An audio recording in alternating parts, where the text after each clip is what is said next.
ചെവിയിൽ നിന്ന് ചെപ്പി ഉരുക്കിക്കളയാനുള്ള അതിനൂതനമായിട്ടുള്ളൊരു സാങ്കേതിക വിദ്യ നമുക്കൊന്ന് കണ്ടു നോക്കാം. ചെപ്പി ആദ്യം അലിയാനായിട്ട് ചെവിയിൽ നല്ലോണം സ്പ്രേ അടിച്ച് വെള്ളം ഒഴിക്കുന്നു. ഇതോടൊപ്പം വളരെ ഫോഴ്സ്ഫുള്ളായിട്ടാണ് ചെവി മസാജ് ചെയ്ത് കൊടുക്കുന്നത്.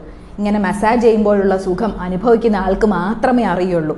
ഇനിയുള്ളതാണ് ഇതിലെ ഏറ്റവും കിടിലൻ ഐറ്റം. തീ കത്തിച്ച് ചെവിയിലേക്ക് ഇറക്കി വെക്കുകയാണ്. ഈ സമയത്ത് ദേഹമാസകലം തീ പിടിക്കാനുള്ള സാധ്യത ഉണ്ടാവുന്നുണ്ട്. ഈ തീ പിടിപ്പിക്കുമ്പോൾ വാക്സ് ഉരുകുന്നൊന്നും ആയിരിക്കും അവർ വിശ്വസിക്കുന്നത്.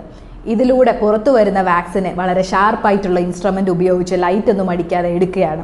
ഇതെടുത്ത ശേഷം വീണ്ടും ഒരു മസാജിങ് ഓയിൽ ഉപയോഗിച്ച് ചെവി ഒന്ന് തുടച്ചു കൊടുക്കുന്നു. ഇത് ചെയ്യുന്നതോടുകൂടി ചെയ്തയാൾക്കും ചെയ്യപ്പെട്ട വ്യക്തിക്കും വളരെ സന്തോഷം. ഇത്തരത്തിലുള്ള കാര്യങ്ങൾ ചെയ്യുമ്പോൾ ചെവിയിലുള്ള ബാക്ടീരിയൽ അണുബാധകളും ഫംഗൽ അണുബാധകളും ഒക്കെ ഉണ്ടാവാനുള്ള സാധ്യത കൂടുതലാണ്. കർണപടം എപ്പോൾ വേണമെങ്കിലും ഇത്തരം പ്രക്രിയകൾ ചെയ്യുമ്പോൾ പൊട്ടാം. അതുമാത്രമല്ല, ദേഹമാസകലം പൊള്ളലേൽക്കാനുള്ള സാധ്യതകളുമുണ്ട്.